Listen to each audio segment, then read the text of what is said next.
When pain brings back the past, the Chicago skyline glowed orange and pink as the sun dipped below Lake Michigan.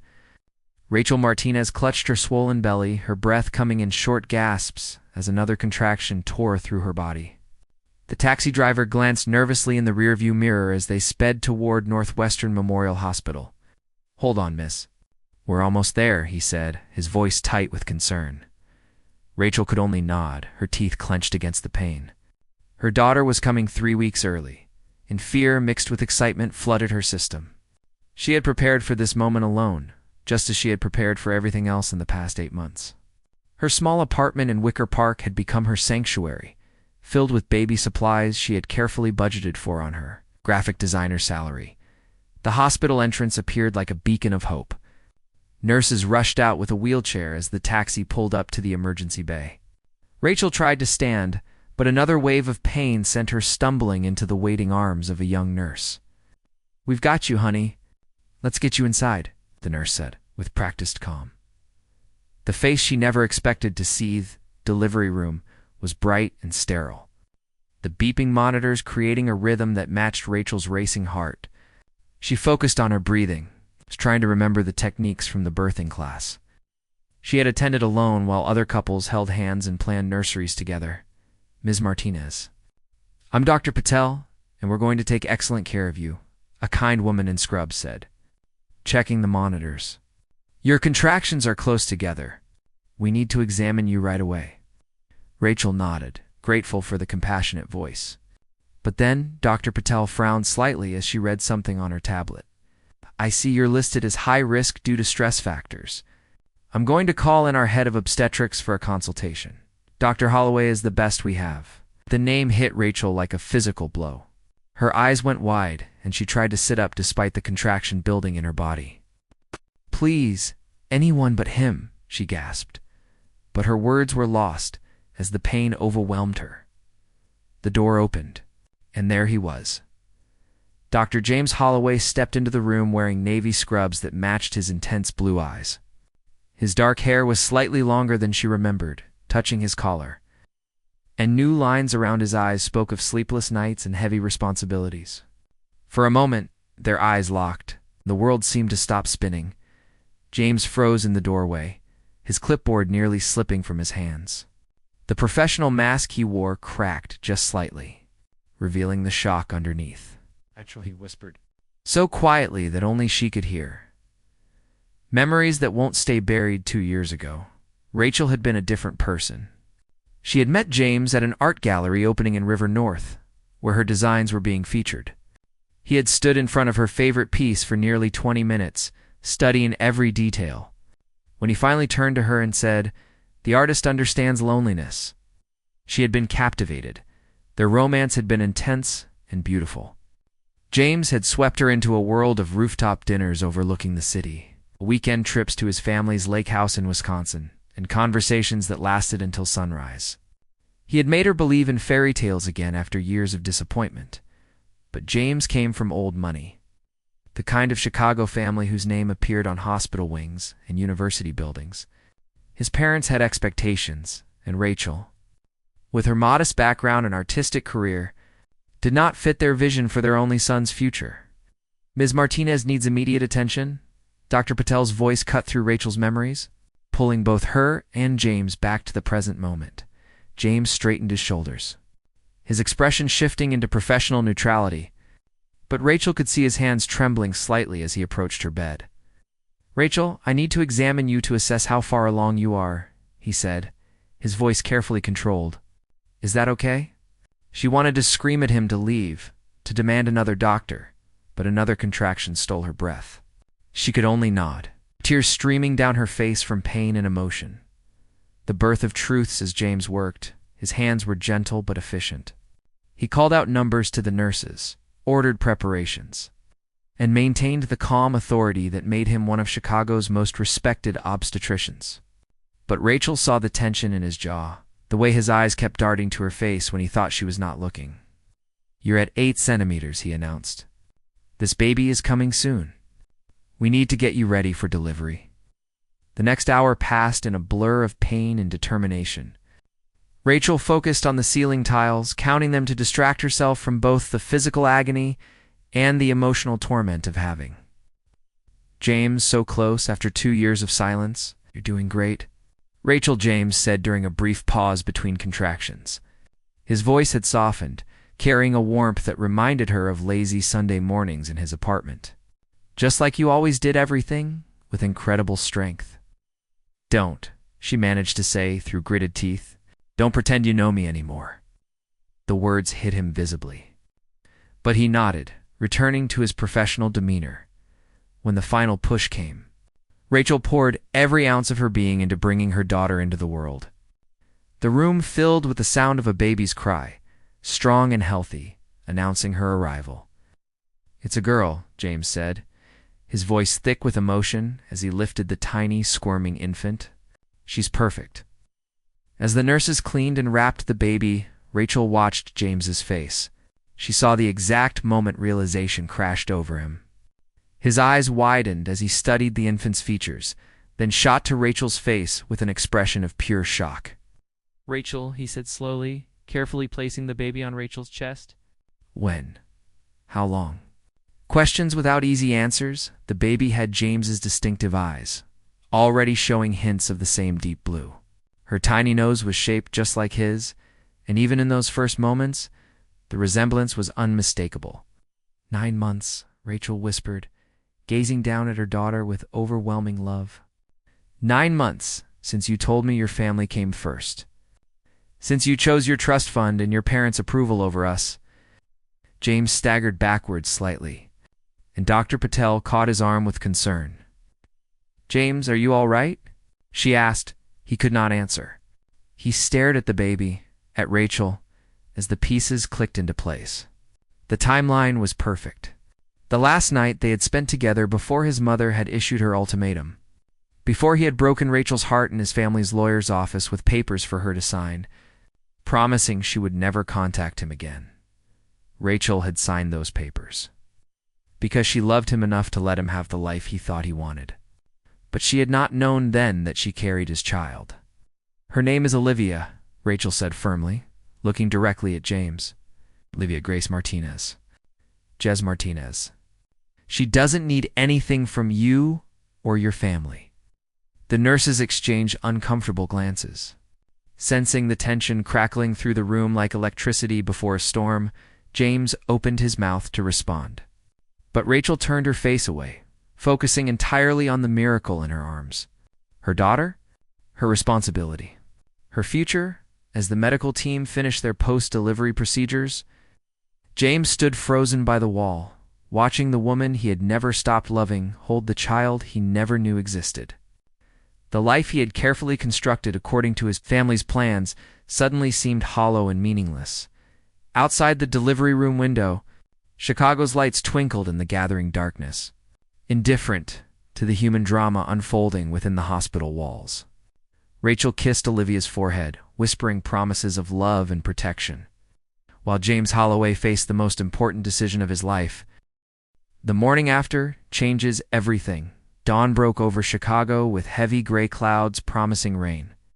Rachel woke in her hospital room to find Olivia sleeping peacefully in the bassinet beside her bed. The events of the previous night felt surreal, like a fever dream that had somehow become reality. A soft knock interrupted her thoughts. Before she could respond, James entered carrying 2 cups of coffee and a paper bag that smelled of fresh pastries from the bakery 3 blocks away. The same bakery where they used to meet for breakfast during their relationship. "I remember you like hazelnut with extra cream," he said quietly, setting 1 cup on her bedside table. His eyes were readrimmed, suggesting he had not slept. "What are you doing here?" Rachel asked, her voice hoarse. "Your shift must be over." "I never left." James pulled a chair close to her bed, but not too close, respecting the invisible boundary between them. "Rachel, we need to talk about this. About her. About everything." Rachel took a sip of the coffee, hating how perfect it tasted, how he still remembered such small details about her. "There's nothing to talk about. I've been handling everything just fine on my own. For 9 months you carried my child and never told me." His voice cracked slightly. "Why? You signed away the right to ask me that question, Rachel said, her eyes flashing. Remember? In your family lawyer's office, you made it very clear that I was a chapter you were closing. Your mother sat there with her designer purse and her expensive pearls, explaining how someone like me would only hold you back from your potential. When the past demands answers, James flinched at her words. He set down his untouched coffee and ran his hands through his hair, a gesture Rachel remembered from when he was struggling with difficult decisions. I was a coward, he admitted. I let them convince me that following their plan was the right thing. They had my whole life mapped out since I was born. The right schools, the right career, the right marriage to someone from their social circle. And I was the wrong everything, Rachel finished for him. She looked at Olivia, who stirred slightly but remained asleep. So I made it easy for you. I signed the papers, I left quietly, and I built a life without you. When did you find out about the pregnancy? 2 weeks after I signed those papers. Rachel's voice dropped to barely a whisper. I sat in my bathroom staring at the positive test, and I knew I couldn't tell you. You had made your choice. I wasn't going to be the inconvenient problem that guilt-tripped you into doing the right thing. James stood abruptly, pacing to the window. His shoulders shook, and Rachel realized he was crying silently. She had only seen him cry once before, the night his father died, when he had broken down in her arms, and she had held him until sunrise. I should have fought for us, he said, his voice thick. I should have told them all to go to hell and chosen you. Every single day for the past 2 years, I've regretted that decision. Regret doesn't change anything, Rachel said, though her heart ached at his confession. You can't just walk back into my life now because you feel guilty. The secret comes out before James could respond. The door burst open. A woman in her 60s swept into the room wearing a cream-colored suit that probably cost more than Rachel's monthly rent.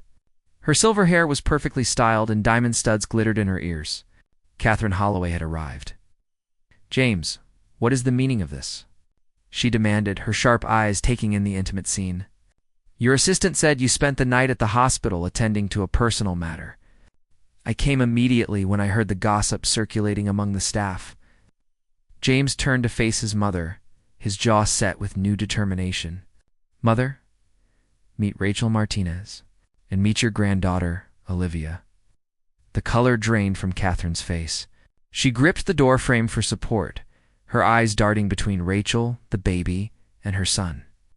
For once, the formidable Catherine Holloway was speechless. This is impossible, she finally managed. You ended that relationship 2 years ago. We had an agreement. You had an agreement, James corrected, his voice hard. I was too weak to stand up to you then. But everything changes now. Rachel held Olivia closer, protective instinct flaring. Mrs. Holloway, you don't need to worry.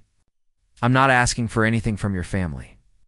Olivia and I will be just fine. Just fine? Catherine's shock was transforming into her usual controlling demeanor. Living in some cramped apartment, struggling on a designer's salary, that's no life for a Holloway. Her name is Martinez, Rachel said firmly. And we'll make our own way. Thank you. Battle lines are drawn, Catherine's lips pressed into a thin line. She pulled out her phone and made a quick call. Richard, I need you at Northwestern Memorial immediately. Bring the contracts, Mother. What are you doing? James asked, alarm creeping into his voice. Protecting this family's interests, she replied coolly. If this child is truly your daughter, there are legal matters to address. Paternity tests, custody arrangements, financial obligations. This needs to be handled properly. Rachel felt panic rising in her chest. She had heard stories about wealthy families using their resources to take children from mothers they deemed unfit. Get out, she said, her voice shaking but resolute. Both of you, get out of my room. Rachel, please, James started, but she cut him off. No, I knew this would happen. I knew that if your family found out, they would try to control everything. Olivia is my daughter, mine. You don't get to swoop in with lawyers and money and take over our lives. A nurse appeared at the door, drawn by the raised voices. Is everything all right here? Ms. Martinez, do you need security? Catherine's eyes widened at the suggestion, clearly unused to being threatened with removal from anywhere. But James spoke before Rachel could answer. No security needed. My mother is leaving. He turned to Catherine with an expression Rachel had never seen before, cold and unyielding. If you bring lawyers into this, if you try to use the family's influence to intimidate Rachel or claim rights to Olivia, you will never see either of them again, and you will lose your son in the process. Choosing love over legacy, Catherine stared at her son in disbelief. James, be reasonable. You're upset and not thinking clearly. This woman obviously trapped you. This woman's name is Rachel, and she asked for nothing. She was prepared to raise our daughter completely alone rather than burden me with the consequences of our relationship. James moved to stand between his mother and Rachel's bed. She has more integrity in her little finger than our entire social circle combined. You're throwing away everything we've built for you, Catherine hissed. Your position at the hospital, your inheritance, your place in society. All for what? A moment of passion that resulted in an inconvenience? The slap of her words hung in the air. Rachel felt tears streaming down her face, but she held her head high. That inconvenience is my daughter, James said quietly, dangerously. And if acknowledging her means losing everything else, then so be it. I've spent 2 years living the life you wanted for me, and I've been miserable every single day. I lost the woman I love because I was too afraid to disappoint you. He turned to Rachel, his blue eyes intense and pleading. I know I don't deserve your forgiveness. I know I hurt you in ways I can never fully make right. But please, give me a chance to be the father Olivia deserves. Give me a chance to prove I'm not that coward anymore. Truth in the silence, the room fell silent except for Olivia's soft breathing. Rachel studied James's face, searching for any hint of the man who had chosen duty over love 2 years ago. What she saw instead was someone transformed by the weight of his mistakes. This isn't about second chances, Rachel said slowly. This is about Olivia. She deserves to know her father, but only if you're truly committed. I won't let her be disappointed by broken promises. I understand, James said. I'll prove it through actions, not words. Catherine made a disgusted sound. James, if you do this, there will be consequences. Your position at the hospital board, your trust fund, the partnerships your father arranged, all of it was contingent on you maintaining the family reputation. Then I'll build something new, James replied, without hesitation. I'm a good doctor. I don't need the family name to practice medicine. What I need is right here in this room. His mother's face hardened. You're making a terrible mistake. Don't come running back when reality sets in and you realize love doesn't pay for diapers or private schools. She swept out of the room, her expensive heels clicking sharply against the hospital floor. The door closed behind her with an air of finality. James sank into the chair, suddenly looking exhausted. I'm sorry you had to deal with that. I've dealt with worse, Rachel said, though her hands trembled slightly. Your mother made it clear 2 years ago what she thought of me. At least this time, I had you standing beside me instead of agreeing with her. Small steps forward. Olivia chose that moment to wake, her tiny face scrunching up as she began to cry. Without thinking, James stood and moved closer. May I? He asked hesitantly. Rachel paused, then nodded. She watched as James carefully lifted his daughter for the first time, supporting her head just as she had seen him do with countless newborns during her delivery. But this was different. This was personal. Hello, Olivia, he whispered, his voice breaking. I'm your dad. And I'm so sorry I wasn't here from the beginning, but I promise you, I'm here now. The baby quieted at the sound of his voice, her blue eyes trying to focus on his face. Rachel watched them together, and despite all the pain and complication, she felt a small crack forming in the walls she had built around her heart. She needs to eat, Rachel said softly, and then she needs her rest. James carefully handed Olivia back, his fingers brushing against Rachel's in the transfer. The touch sent electricity through both of them, a reminder of what they once shared. Can I come back tomorrow? He asked. To visit, to help, whatever you need. Rachel looked down at their daughter, then back at James. Come at 10. You should be discharged by then. You can follow us home and we'll talk about what comes next. It was not forgiveness, not yet. But it was a beginning. As James left the room, he passed a group of nurses who quickly pretended they had not been listening at the door. He did not care. Let them talk. Let the whole hospital know. For the first time in 2 years, he felt like he was doing something right. Rachel watched him go, then looked down at Olivia. "Your daddy's complicated," she whispered. "But maybe, just maybe, people can change."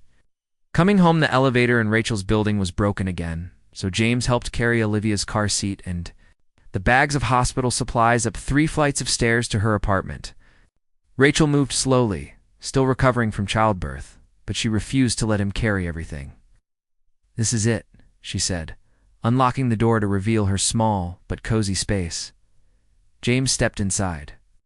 Taking in the mismatched furniture, the prints of her artwork on the walls, and the tiny nursery visible through an open doorway, everything was clean and organized despite the cramped quarters. A mobile hung over the crib, handmade from painted cardboard stars and moons. "You made that," he observed, recognizing her artistic style. "I made a lot of things," Rachel said, setting down her bag. "I couldn't afford much, so I got creative." James walked to the nursery doorway, his throat tight as he saw the love poured into every detail. The walls were painted in soft yellows and greens, creating a sunrise effect. A bookshelf already held children's books, ready for bedtime stories. A rocking chair sat by the window, probably salvaged from somewhere and refinished. "It's perfect," he said honestly. "You've created something beautiful for her." The weight of decisions, Rachel settled Olivia into her crib for a nap, and then joined James in the small living room. He sat on the edge of her second-hand couch, looking distinctly out of place in his expensive clothes. "Coffee?" she offered out of habit. "Please?" She busied herself in the kitchen, grateful for something to do with her hands. The silence between them was heavy with unspoken words and unresolved feelings. "So what happens now?" Rachel finally asked, handing him a mug and sitting in the armchair across from him. James wrapped his hands around the warm mug, gathering his thoughts. "I meant what I said at the hospital. I want to be part of Olivia's life. Part of your lives, in whatever capacity you'll allow. And your mother, your family, the hospital board?" Rachel's voice was cautious. "Those problems don't just disappear because you made a declaration." "I submitted my resignation from the board this morning," James said quietly, "and I've started looking into positions at community health centers. Places where the Holloway name means nothing and my skills actually matter." Rachel's eyes widened. "James, that's drastic. You love working at Northwestern." "I love what I do, not where I do it," he corrected. "And if Northwestern won't accept that I have a daughter with someone outside their approved social circle, then I don't want to be there anyway." Building trust takes time. Over the next few weeks, James became a constant presence in Rachel's life. He arrived every morning before work to help with Olivia's first feeding. He learned to change diapers, though his first attempts were comically bad and made Rachel laugh for the first time in years. He researched pediatricians, baby safety protocols, and developmental milestones with the same intensity he brought to his medical practice. Rachel watched him carefully, looking for signs that this was temporary, that he would tire of the unglamorous reality of parenthood. But James kept showing up, even when Olivia cried for hours with colic, even when spit-up ruined his expensive shirts, even when exhaustion made them both irritable. "You don't have to do this every day," Rachel told him one particularly difficult evening when Olivia refused to settle. "You have a demanding job, you need sleep." "So do you," James replied, gently rocking his daughter. "Besides, I've missed 2 months of her life already. I'm not missing another day." His commitment was slowly wearing down Rachel's defenses. She found herself looking forward to his morning visits, to the way he made her coffee exactly right, to the sound of his voice reading children's books to Olivia, even though she was too young to understand. Facing the outside world one Saturday afternoon, James suggested they take Olivia to the park. It was the first time they would appear in public together as a family, and Rachel was nervous about what it meant. "People will talk," she warned as they prepared the diaper bag. "Let them," James said simply. "I'm done hiding." Lincoln Park was busy with families enjoying the autumn sunshine. James pushed Olivia's stroller while Rachel walked beside him, acutely aware of the glances they attracted. Ow. Some people recognized James from the society pages or from the hospital. She could see them whispering, pointing, speculating. "There's my son." They both froze. Catherine Holloway stood on the path ahead, accompanied by an older gentleman Rachel did not recognize. James's mother looked different than she had at the hospital, less polished, almost uncertain. "Mother," James said coolly, "what are you doing here?" "Your assistant mentioned you might be here," Catherine admitted. "I wanted to talk, please." Unexpected bridges, the older man cleared his throat. "I'll wait on that bench," he said, nodding politely to Rachel before walking away. Catherine stepped closer, her eyes going to the stroller where Olivia slept peacefully. "She's grown." Ow. 3 weeks will do that, James said, his tone still guarded. "May I see her?" Rachel. Rachel and James exchanged glances. Finally, Rachel nodded slightly. Catherine moved to the stroller, and her carefully maintained composure cracked when she saw her granddaughter's face. "She has your father's chin," she whispered to James. "And look, she has that same little dimple." The vulnerability in Catherine's voice surprised Rachel. This was not the cold, controlling woman from the hospital. "I've been doing a lot of thinking," Catherine continued, not taking her eyes off Olivia. "About your father, about the choices we made, about what we wanted for you versus what would actually make you happy." "And," James prompted, "and I was wrong." The admission seemed to cost her. "I was so focused on preserving what I thought mattered, our status, our legacy, that I forgot the most important legacy is love. Your father and I, we had respect and partnership, but we never had what you had with Rachel. I saw how you looked at her, and it terrified me, because it meant you might choose differently than we had planned. Forgiveness is complicated." Rachel spoke for the first time. "You hurt me, Mrs. Holloway. You made me feel worthless."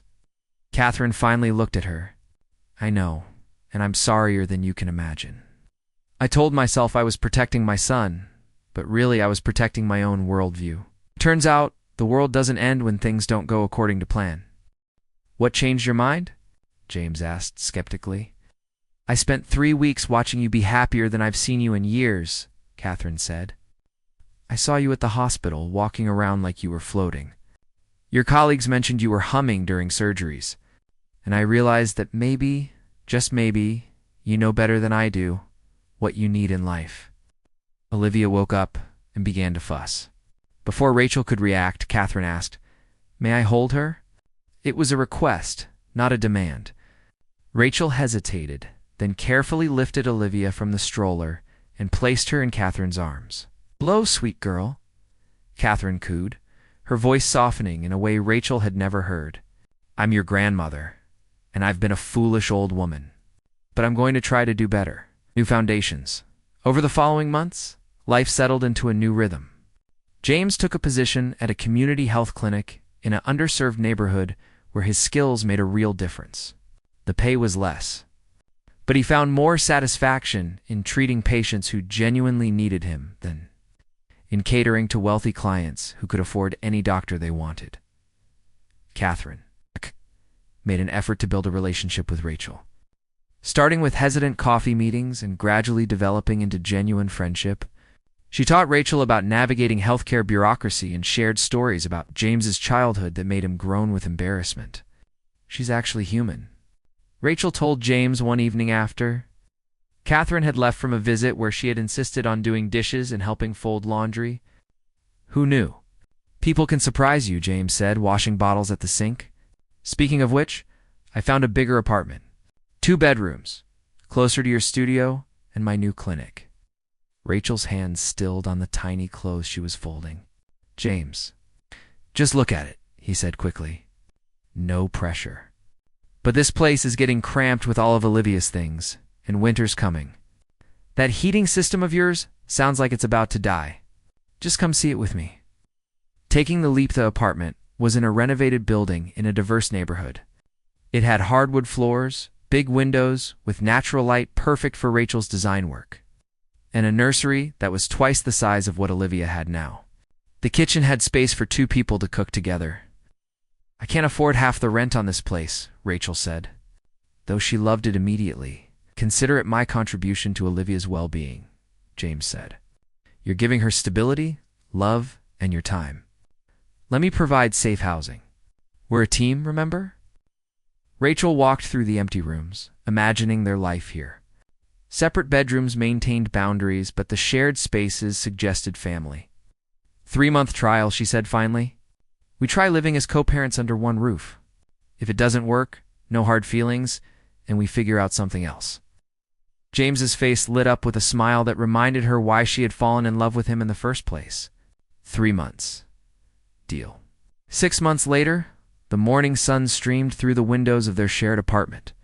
Rachel worked at her drafting table while Olivia played on a blanket nearby, now 6 months old, and discovering the joy of rolling over. James made breakfast in the kitchen, humming off key as he flipped pancakes. "Olivia? Tell your dad his singing is terrible," Rachel called out. Grinning. "My daughter loves my singing," James protested, bringing plates to the table. "Don't you, princess?" Olivia responded with a giggle and a stream of babbling that might have been agreement with either parent. They had fallen into an easy partnership that felt natural. Some nights they stayed up talking after Olivia was asleep, sharing their days and dreams. Other times they maintained comfortable silence, simply coexisting in the same space. The romantic tension was always there, simmering under the surface. But both were content to let it develop slowly. Love earned. Not given one evening, after putting Olivia to bed, Rachel found James on the balcony watching the city lights. "A penny for your thoughts," she said. Joining him, "I was thinking about 2 years ago," he admitted. "About the man I was then and the man I am now. That version of me doesn't even feel real anymore. People change when they find something worth changing for," Rachel said softly. James turned to face her, his blue eyes intense in the dim light. "Rachel, I know we agreed to take things slow, to focus on being parents first. But I need you to know that I'm still in love with you. I never stopped. And if there's any chance, any possibility that someday you might feel the same way again, I'll wait as long as it takes."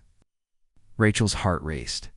She had felt her feelings for him returning gradually, like spring thawing frozen ground. But she had been afraid to acknowledge them, afraid of being hurt again. "I'm not the same person I was either," she said carefully. "I'm stronger now, more sure of what I need and what I won't tolerate." "I know," James said. "And I love who you've become, even more than who you were." Rachel stepped closer, close enough to feel his warmth. "The thing is, I've been falling in love with you all over again. This version of you. The one who changes diapers at 3 in the morning and researches developmental milestones and stands up to his mother.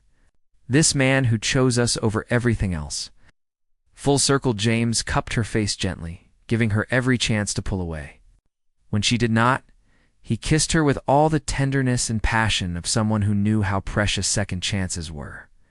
When they finally broke apart, both breathless, Rachel laughed softly. "We should probably talk about this, make a plan, set boundaries.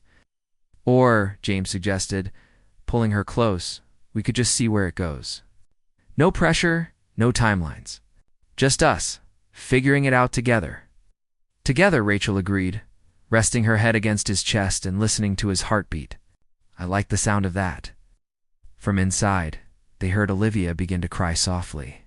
They smiled at each other, this interruption no longer frustrating but a reminder of the beautiful life they were building. "I'll go," James said. "We'll both go," Rachel corrected. Taking his hand, they walked back inside together, ready to soothe their daughter and continue writing their story. It was not the fairy tale Rachel had once imagined, with its perfect beginning and predictable path. It was better, messier, more real, and more earned. Looking forward 3 months later, James proposed in the most unromantic way possible. He was covered in pureed carrots from Olivia's experimental solid foods, and Rachel had paint in her hair from a rush project. They were both exhausted and arguing about whether they needed to buy more diapers.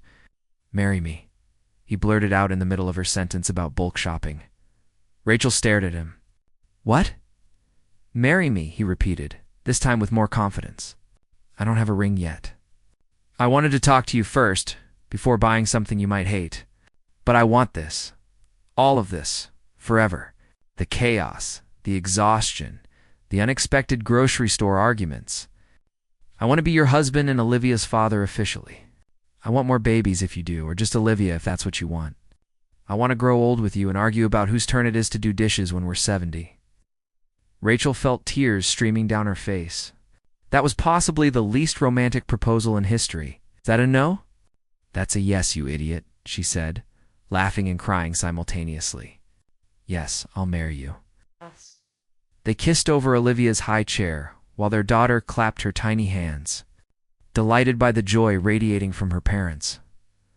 Later that night, after Olivia was asleep and they sat together on the couch planning their future, James said quietly, "Thank you for giving me a second chance. For letting me earn my way back into your life.